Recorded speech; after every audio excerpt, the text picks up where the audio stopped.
Assalamualaikum warahmatullahi wabarakatuh. Apa kabar Sobat Agri Indonesia? Semoga sehat selalu ya. Baik kawan-kawan sekalian, hari ini kita kembali di acara yang sangat istimewa, yaitu Ngopi Instan, yaitu ngobrol inspiratif Sosek Pertanian. Baik, hari ini kita kedatangan bintang tamu ya di sebelah kanan saya. Beliau adalah orang yang sangat istimewa. Beliau adalah Bapak Dr. Insinyur Yayat Sukayat, MSI. Ya. Namun kita di Departemen Sosek Unpad biasa menyapa beliau dengan sapaan Kang Yayat. Apa kabar Kang Yayat? Alhamdulillahirrabbilalamin. Selamat siang. Siang Kang. Ini santai kok sebenarnya Kang. Baik, hari ini beliau adalah seorang ahli di bidang sosiologi pedesaan, khususnya dalam topik-topik penelitian terkait dengan petani padi di Indonesia. Ya, hal ini berkaitan dengan topik kita hari ini, yaitu topik yang sangat dibicarakan oleh banyak orang Kang ya. Di penghujung kemarau panjang ini, dengan kondisi harga-harga pangan yang sudah merangkak naik ya. Ini kami kira sangat penting untuk kita diskusikan, yaitu topik kita tentang bagaimana kondisi petani padi Indonesia. Baik, untuk mempersingkat waktu mungkin pertanyaan pertama nih Kang. Bagaimana sih Kang kondisi petani padi kita saat ini? Ya, untuk saat ini memang saya selalu mengatakan bahwa petani kita ini, khususnya petani padi ya, berada di dua sisi. Ya, kakinya itu satu di sisi sebagai konsumen, tapi di sisi lain dia juga sebagai produsen. Nah, kondisi pada saat ini petani-petani kita ini cukup mengkhawatirkan, apalagi dengan program pemerintah yang mengharapkan mereka 300% dalam kondisi iklim yang tidak menentu. Sekarang paling hanya mampu untuk 100%. Artinya yang biasanya 3 kali tanam dalam 1 tahun, sekarang ini kemungkinan sebagian besar itu hanya 1 kali dalam 1 tahun. 1 kali Kang ya? Ya. Bahkan orang selalu mengatakan petani sekarang ini di dalam dunia pertanian, khususnya padi sawah, bukan hanya mengalami gagal panen, termasuk juga adalah gagal tanam. Ya, karena kondisi air yang tidak memungkinkan untuk bisa digunakan untuk sektor pertanian.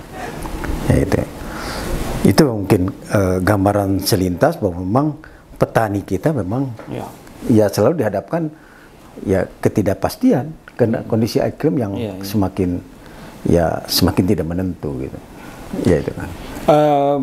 Sekarang kan harga padi ya Kang, harga gabah, harga beras kan naik sangat tajam Kang ya. Betul. Sebenarnya hal ini dinikmati tidak sih Kang sama petani padi itu sendiri?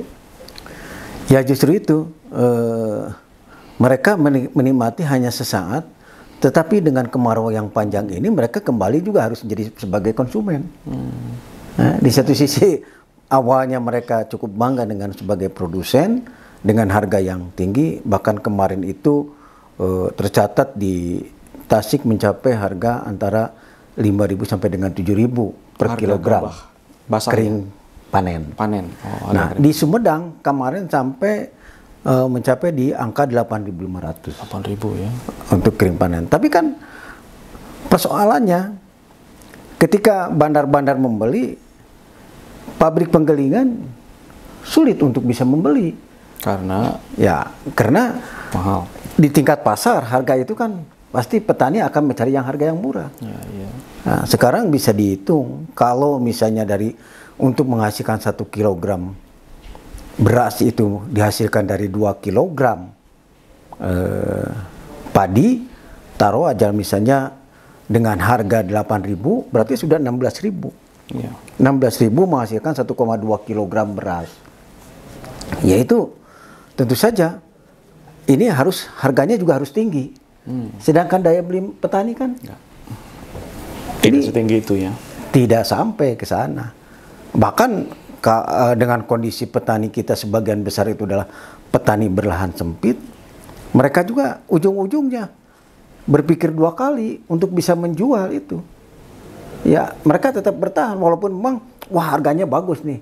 Tapi mereka juga tidak mau ngambil risiko.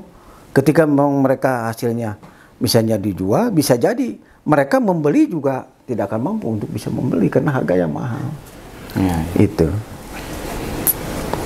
Jadi intinya ya petani juga, ya tadi saya katakan belum bisa menikmati dengan harga itu, kecuali ini, ya kecuali memang pemerintah yang membeli dengan harga yang tinggi, tetapi tetap menjual dalam bentuk beras dengan harga yang murah kepada petani. Itu mungkin petani bisa, ya untuk padi ya, untuk padi. Karena kalau misalnya dengan sekarang dikembalikan lagi kepada pasar, ya petani mah repot. Tidak ada proteksi untuk petani, Kang ya. Ya, selama ini ya tadi bahkan dengan harga dasar saja, harga atas dan harga bawah, harga sekarang di pasaran kan sudah jauh lebih tinggi. Iya. Nah, konsekuensinya kan kembali kepada harga beras. Sedangkan posisi petani ini, saya menemukan untuk Jawa Barat saja, kurang lebih sekitar 95% petani itu menguasai lahan kurang dari 0,5 hektar. 90% petani? Iya, di atas 90% itu menguasai lahan kurang dari 0,5. Ini bisa dibayangkan. Mereka bisa jadi, mereka ya berpikir dua kali untuk menjual gitu ya. Kalaupun misalnya dengan harga yang tinggi. Tapi kalaupun misalnya terpaksa mereka harus menjual karena untuk menutupi biaya-biaya produksi yang sebelumnya, ya resikonya mereka akan kembali membeli harga yang mahal juga. Itu. Saya kemarin misalnya di petani saya tanya misalnya harga yang kurang lebih antara 14.000 ya, sekitar 14.000. Itu kata petani mah aduh ripuh katanya. Akhirnya dipasak, dibesokkan, kadang-kadang balei. Nah, kenapa balei? Ya mungkin di pabrik kan mereka juga cukup rasional juga. Mereka oplos. Campur ya? Ya dicampur. Ya itu akhirnya memang kelihatannya bagus, tapi kadang-kadang dipasak, dibikin hari keduanya itu sudah tidak enak untuk dimakan gitu. Itu kondisinya. Kondisinya kan.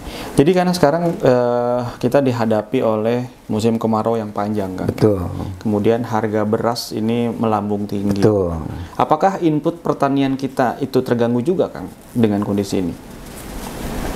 Petani ini kan sudah sangat tergantung dengan sarana produksi. Bahkan terus terang saja, harga sarana produksi di tingkat petani itu susah sekarang. Sama hal juga ya. Jadi sama, susah juga. Kelangkaan juga ya. Itu. Nah, ceritanya ini petani diarahkan dengan kartu tani misalnya. Sudah paket misalnya sekian. Pada kenyataan petani juga susah. Susah kenapa?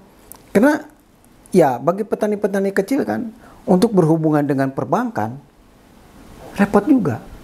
Mereka cukup rasional, daripada saya harus bolak-balik ke bank Pak, mendingan saya ngabedung, bubur maju ngabedung kan. Lumayan kan. Tapi kalau misalnya saya bolak-balik misalnya begini, harga di tingkat dengan harga pupuk subsidi misalnya 2.500, petani kadang-kadang membeli sampai 3.500, artinya ada jedanya sekitar Rp1.000. Kata saya kan rugi Pak. Ya tapi kan saya kan bisa dibayangkan Pak, sekarang pupuk kalau misalnya beli dari toko, dari pengumpul itu harganya 3.500. Nah sekarang kalau dengan subsidi itu kan sebetulnya 2.500, tapi kan saya harus nyimpen uang, ya sebagai depositnya itu. Kata petani, atuh Pak kalau misalnya untung kalau punya uang, saya nggak punya katanya, nggak punya uang untuk nyimpen di bank. Ya udah, kasihin aja ke bandar atau misalnya ini nanti ngambil. Ini pinjam dulu, biarkan ngambil nanti bandar menggunakan kartu ini. Kata saya tuh kan bedanya 1.000. Kata ya tapi kan dibayar nanti Yarnen. Tuh untung nggak ada masalah, itu hitung ini aja ganti ongkos. Jadi petani dalam hal ini cukup rasional karena mereka juga berhitung sebab dan akibat, merencanakan dengan sesuatu yang memang mereka kalau misalnya mereka pergi ke bank harus misalnya meninggalkan pekerjaan di luar, mereka hilang income kan. Tapi kalau misalnya ini sudah biarin aja sama mereka, benar, ambil harga naik 1.000, tapi kan dibayar 3 atau 4 bulan kemudian, ya aman-aman saja bagi saya. Iya karena harganya nunggu 3 bulan. Betul. Kan, ya. Nah kembali ke sana, artinya bahwa petani itu sebetulnya masih tetap sangat tergantung kepada sarana produksi. Kemarin saya terakhir sebulan yang lalu saya dari Cirebon, itu mereka itu sampai ya walaupun harganya mahal tetap dicari. Artinya kata saya kan sekarang panennya paling 1 kali. Ya iya Pak, tapi kan kalau ini tetap harus diperhitungkan untuk bagaimana supaya produksinya bagus, ininya pertumbuhannya bagus, tetap harus dipupuk. Ya kan airnya juga jarang. Iya, karena airnya jarang, tapi kan tetap pupuk itu perlu. Tetap dipupuk ya, meskipun ya, tetap airnya sedikit. Iya, airnya sedikit juga masih menggunakan pupuk. Katanya, waduh ini ya artinya kan kurang bagus gitu ya. Tapi setidak-tidaknya Pak, yang panen ini yang harusnya, kan di petani itu biasa, tadi saya katakan, bisa 3 kali panen dalam 1 tahun. Ya.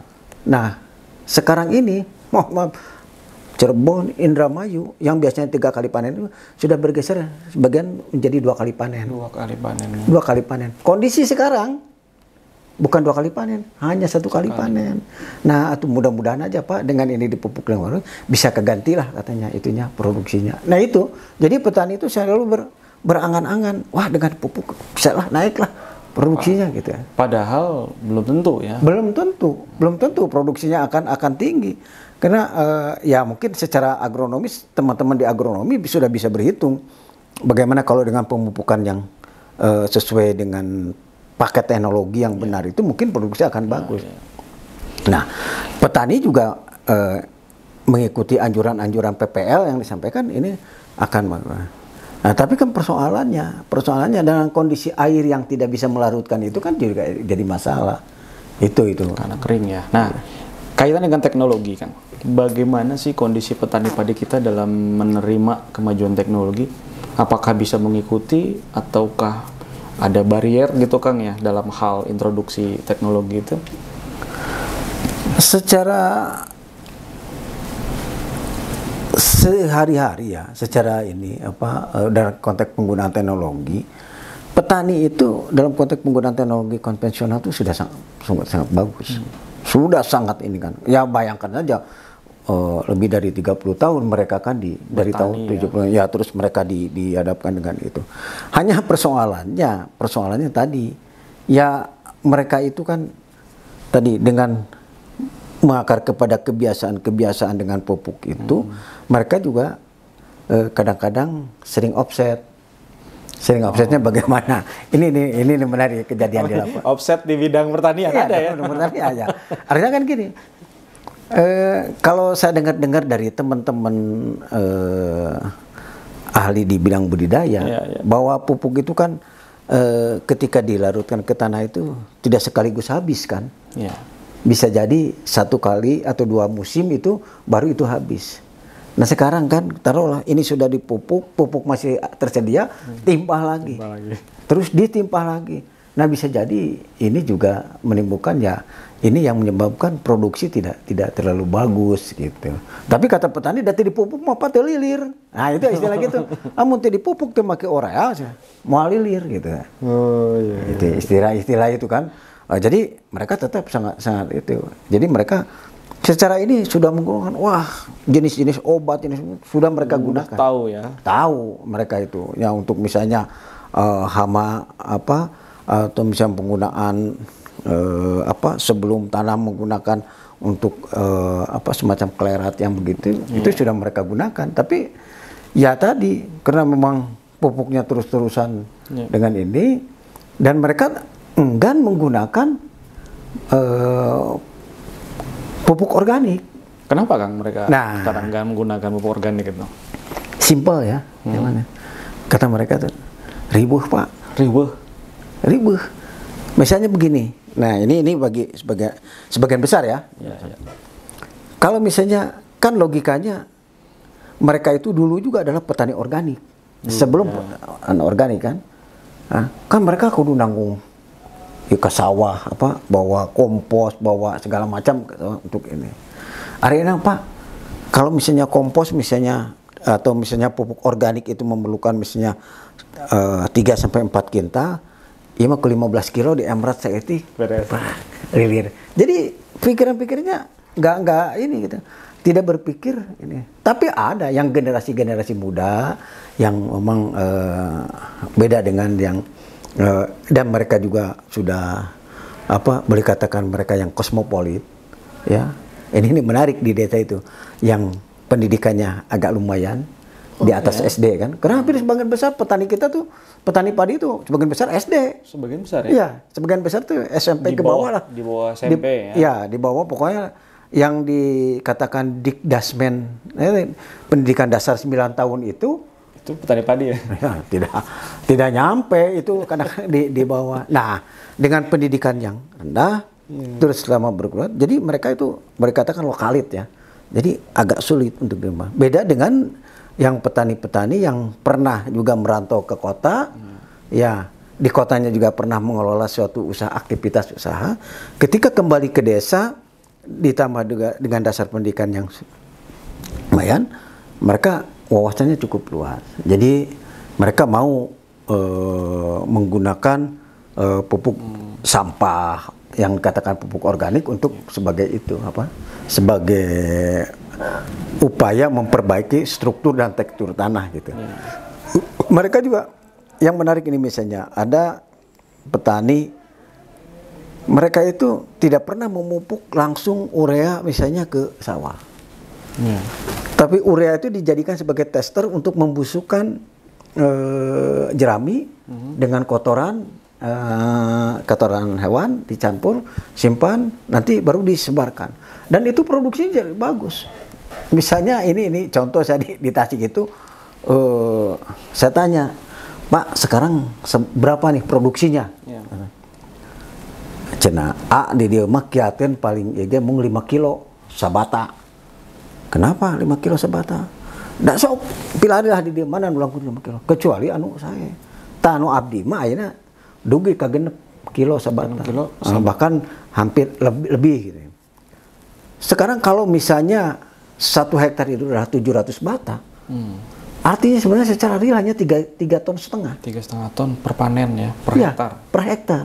Ya. Nah, dia dengan melakukan perubahan-perubahan itu dengan dipupuk dengan menggunakan dicampur dengan pupuk alam, ternyata bisa sampai antara 4 sampai 4,2 ton. Itu lebih besar ya, lebih tinggi.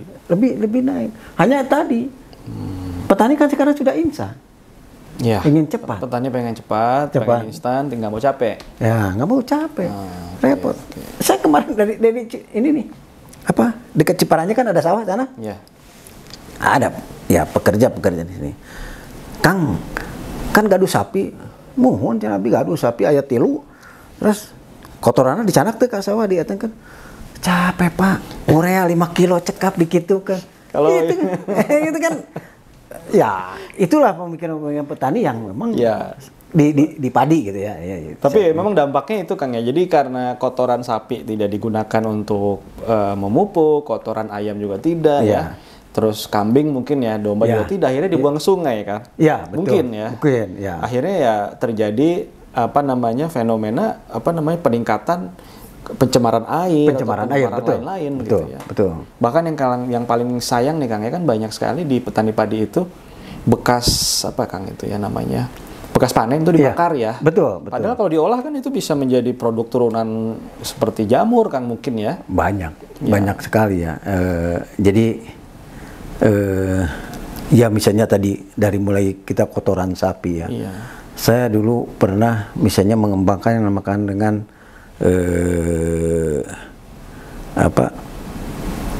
gas semacam briket arang itu dari kotoran sapi ya. Kotoran sapi. Hasilnya bagus. Wah, biru lah. Itu ya. Kalau kita dulu cerita tentang Pertamina dengan langit biru itu memang briket betul itu ya. Itu campuran dengan itu. Nah, ketika misalnya sekarang di sawah lebih banyak mereka itu dibakar. Padahal kan kalau misalnya itu dimanfaatkan, dicampur dengan kotoran itu, bisa jadi briket yang bisa jadi briket dan bisa jadi yang lainnya. Bahkan kotoran hewan itu kan tidak hanya untuk briket, bisa untuk biogas, bisa untuk misalnya tadi kompos dan lain-lain.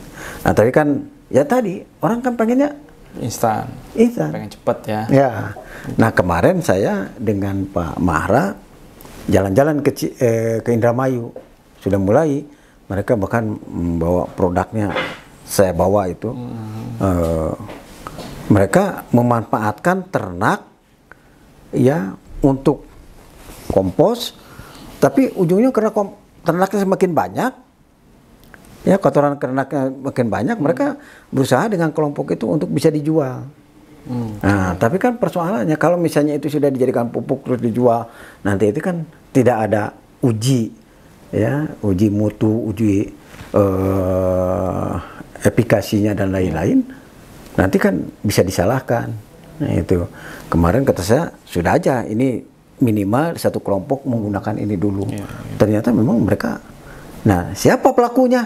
Petani-petani yang memang kosmopolit, petani-petani yang tingkat pendidikannya masih di atas SMP dan pernah juga melanglang ke perkotaan. Jadi memang daya ininya cukup bagus. Keterbukaan pikirannya bagus, ya. Kreativitas muncul di situ, muncul, kan, ya?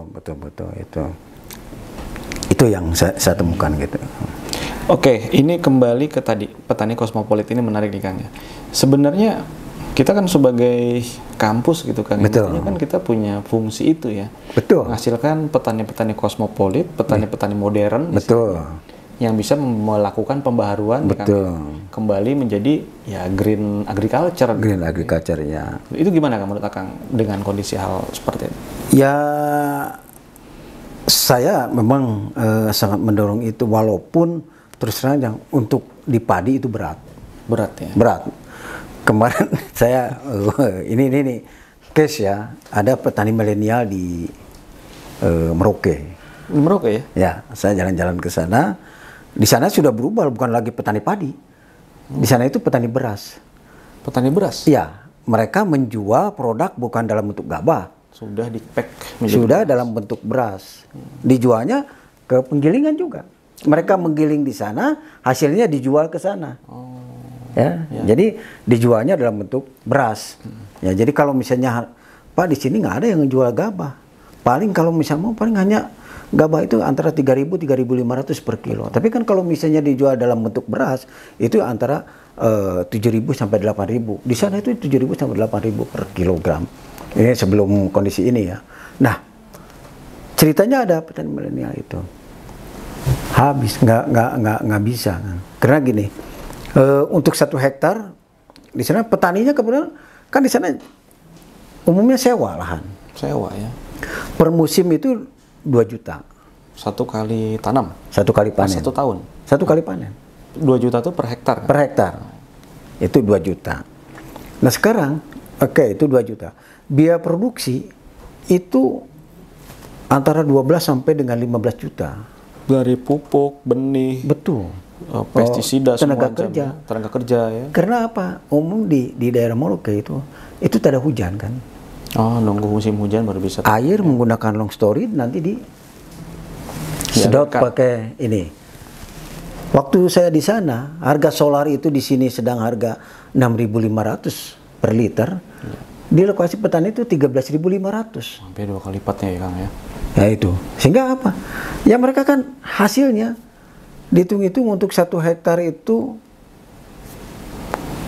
tidak ketutup.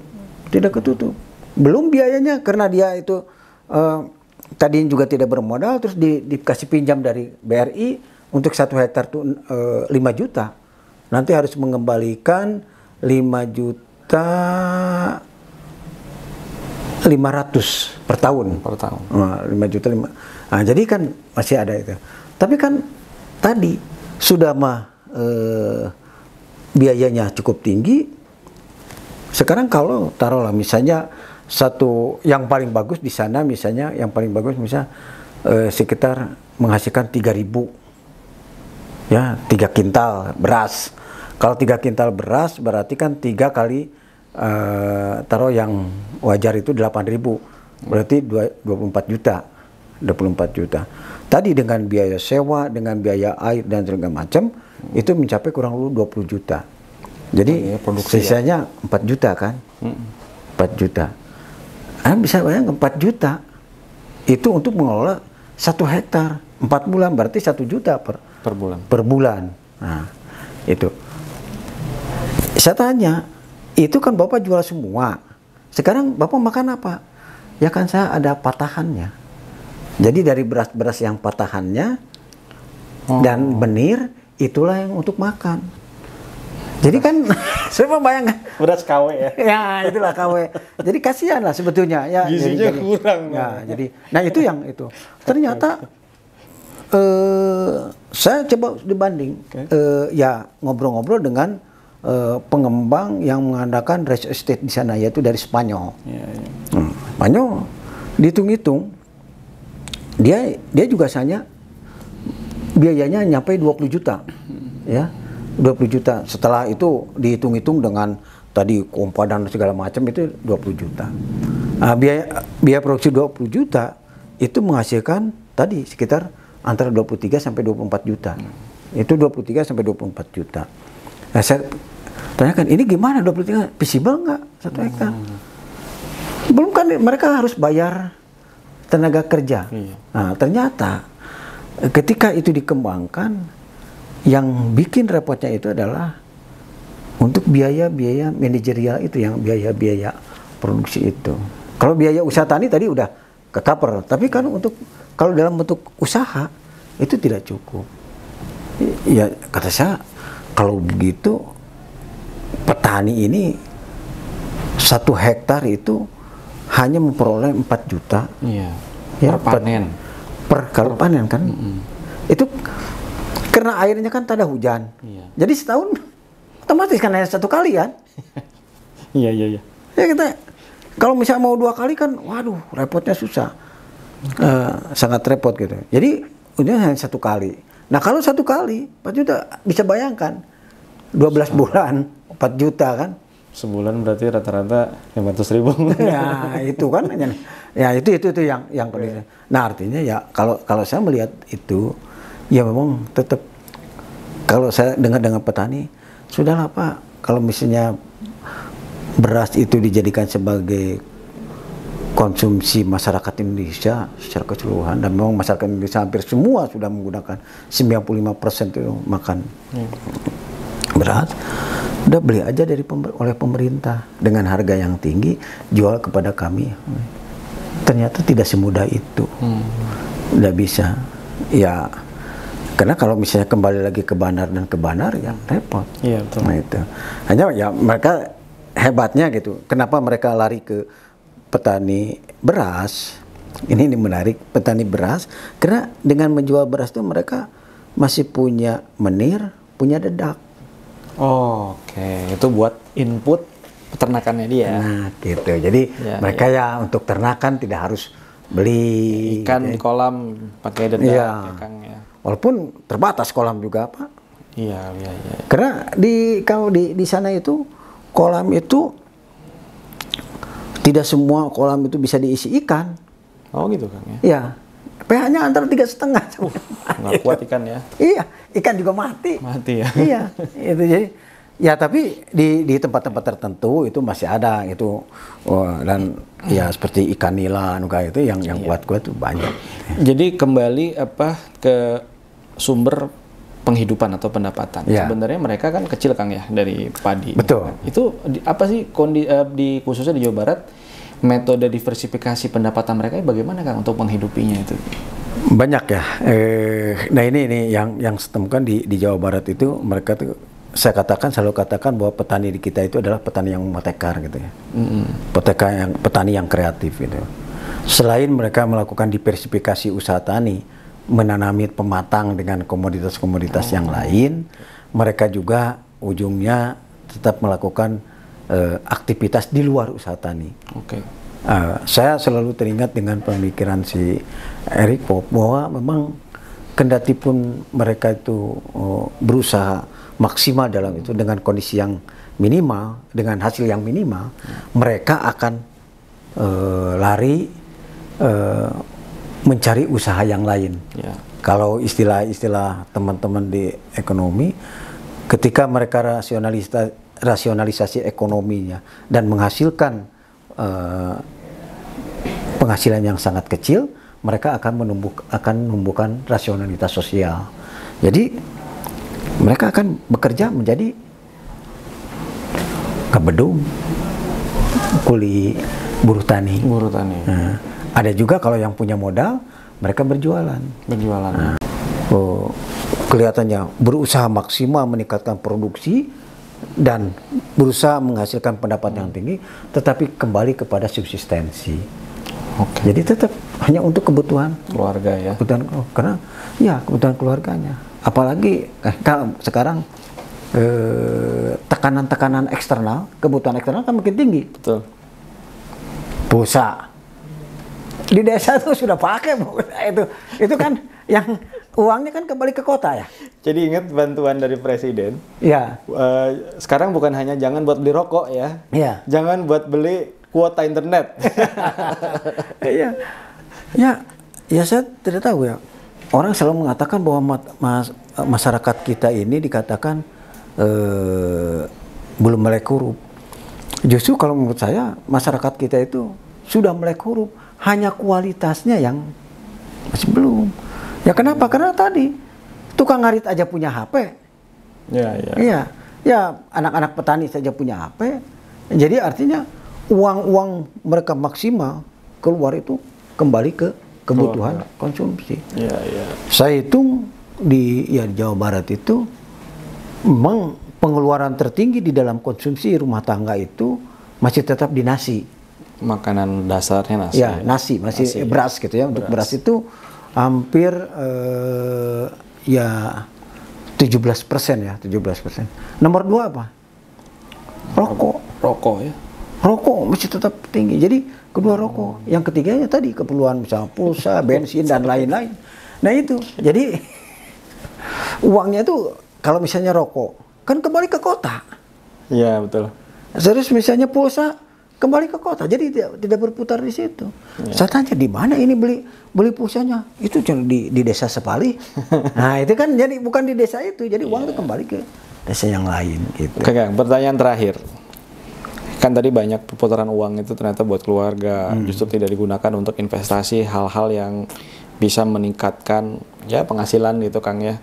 Apa yang mesti kita lakukan? Apa yang mesti dilakukan oleh petani padi itu Kang saat ini sebenarnya? Ya kalau petani ini tidak meninggalkan pola lama, mereka sebetulnya untuk kebutuhan konsumsi itu tidak mengandalkan kepada menjual gabah. Dulu ya sebelum revolusi hijau, petani-petani itu tidak pernah menjual gabah. Tapi mereka bisa memenuhi kebutuhan, karena seperti tadi bako, rokok itu masih terpenuhi. Karena umumnya barter. Barter apa? Mereka punya pohon pisang, mereka punya pohon kayu-kayuan kayak tisuk, yang dulu bisa digunakan misalnya untuk tempat, kalau kita kembali lagi kepada green ya, kepada hijau, untuk terasi itu tidak pakai plastik, pakai daun Kang ya, pakai daun tisuk itu.